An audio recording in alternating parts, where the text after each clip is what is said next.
mga kapuso, ngayong araw nga po ay pinagdiriwang natin ang ika-39th anniversary ng EDSA People Power Revolution na nangyari nga po noong February 25, 1986. Kaya nandito pa rin po tayo ngayon sa EDSA People Power Monument para saksihan yung mga programa, mga aktibidad na isasagawa maya-maya lamang po. No? Sa ngayon nakikita na natin na napakarami na pong mga tao rito. Yung iba ay inihahanda na yung gaganaping wreath-laying ceremony at flag raising mamayang alas 8 ng umaga. At of course, yung ilang mga programa pa na magsisimula ng alas 9 naman ng umaga. At bukod sa National Historical Commission of the Philippines, nandito na rin po yung mga police, mga kawani ng Philippine National Police para magbantay at yung mga paghahanda rin po na ginagawa dito sa mismong monument. No? Ipinapakita nito ang ilan sa mga makabuluhang nangyari noong 1986 EDSA People Power Revolution. Sa pamamagitan ng mga programa na ito ay aalalahanin o gugunitain ang nangyaring makasaysayang event na ito noong 1986.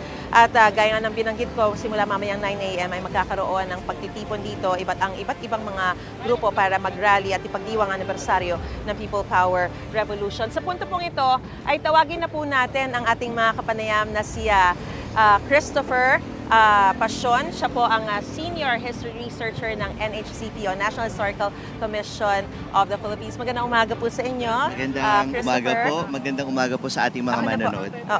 Una po sa lahat, itatanong lang po namin, ano po ba yung mga aktibidad na isasagawa mamaya? Meron pa rin po ba ng mga parang reenactment na ginagawa gaya ng mga nakaraang mga taon? Sa ngayon po, no, mas simple pong ating paggunita po no, sa ika-39 na anibersaryo ng EDSA People Power Revolution. Meron po tayong mga katuwang po, no, ang Human Rights Violations Victims Memorial Commission na meron po silang mga programa po na nakahanda. Kasama po sila no, sa organisasyon po sa gobyerno na mag-aalay din po ng bulaklak po dito sa bantayog ng People Power.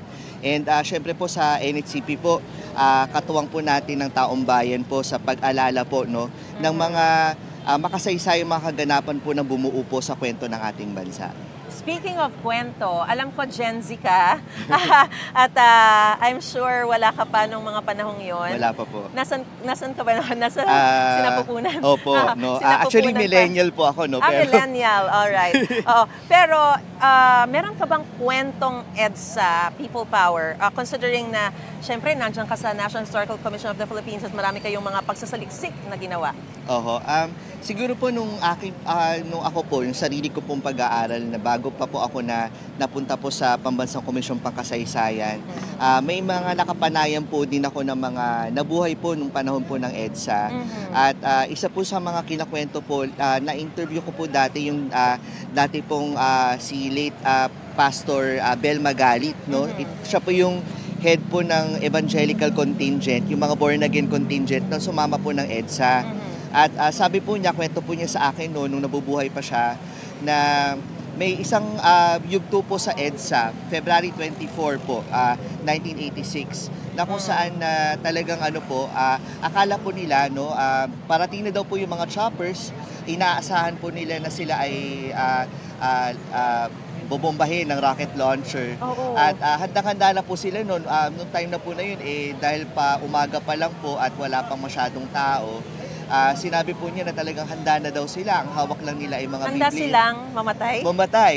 Kasi yun po ang hawak lang nila, Biblia, Rosaryo, yung syempre po, yung panahon po yun, mag-uumaga pa lang, yung mga tao nagsiuwian na yung iba. So handa na po sila until nung nakita po nila na naglabas po ng puting flag, no, yung mga chopper po na ito. At sumama po yung 15 strike wing po ng Philippine Air Force po sa EDSA. So isang malaking eruption of jubilation po yung nangyari. At dinedescribe nga po ng mga na-interview po namin na sumama ng EDSA na ang EDSA People Power Revolution daw po ay isang malaking street party. Bawat